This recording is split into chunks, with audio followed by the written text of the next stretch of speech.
Mzibambo uyuyu anamwalira anthu akumuonera kupanga perform act yomwe ankatha tsitsi lake, kukoka even train, magalimoto ndi zina zambiri. Koma zomwe zinachitika tsiku ilili ndipo mutadziwe kuti anthufe nthawi zambiri timafa ndi zomwe timapanga. Ena amati oyenda ndi lupanga amadzabayidwanso ndi lupangalo. Komano mafunso munkhaniyi nkumati zinakhala bwanji munthu afe ndi zinthu zomwe wakhala akuchita ndi kale kwa nthawi yayitali? Mzibambo amene yuyu ndi ndani? Anthu kwawoko ankatinji za munthu uyu? Moyo wake wa tsiku ndi tsiku asanafe unkamuyendera motani? Ndine Dini Studios. Kalani pompo pomwe nkhani ikupitilira osayiwala kalaiki tya ka comment ndi share kwinaku nkumapitilira ndi nkhani.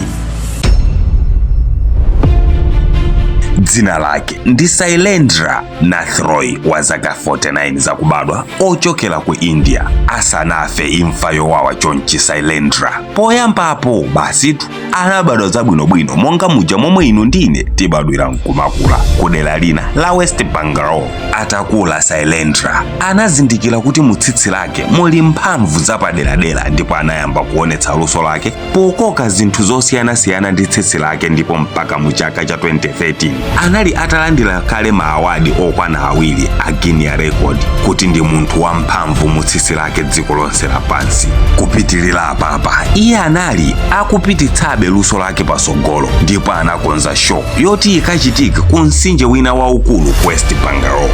Challenge inali yoti akamangiriridwe tsitsi lake pa chingwe mmwamba, iye ndi kulendewera thupi lake lonse podalira tsitsi lokha. Tsiku linafika ndipo kumastandi kunadzaza anthu oonera owombera m'manja komaliza anali ali pompo, ndipo onse omuthandizira kuti zichitike anakonzeka. Apatu panali pa 28 April chaka cha 2013. Pa tsikuli makamera anali ready kujambula, ndipo monga mwa chizolowezi anamangidwa tsitsi lake kupule ndi kukankhiridwa m'malere kwambiri pamwamba. Ndipo poyambapo zonse zinali zabwinobwino, koma atafika pakati pa mtsinje zinthu zinayamba kuoneka kuti sizili bwino.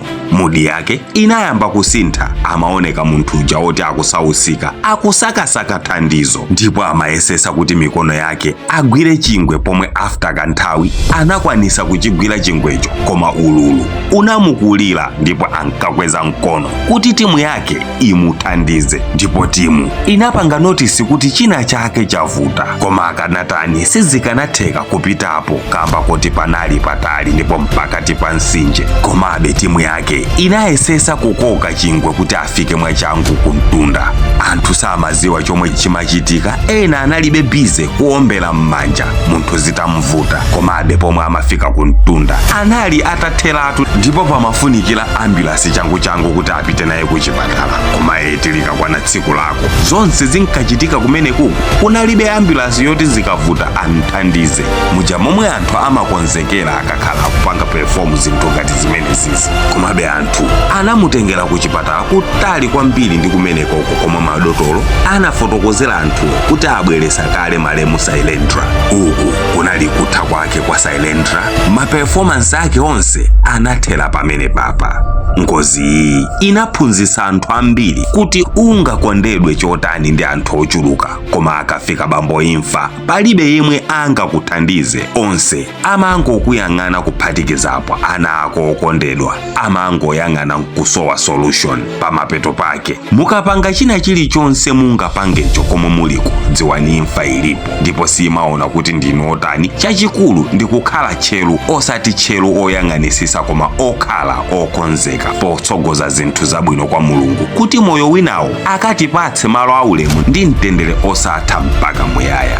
Osayiwala kupanga share nkhani iyi ya Sailendra.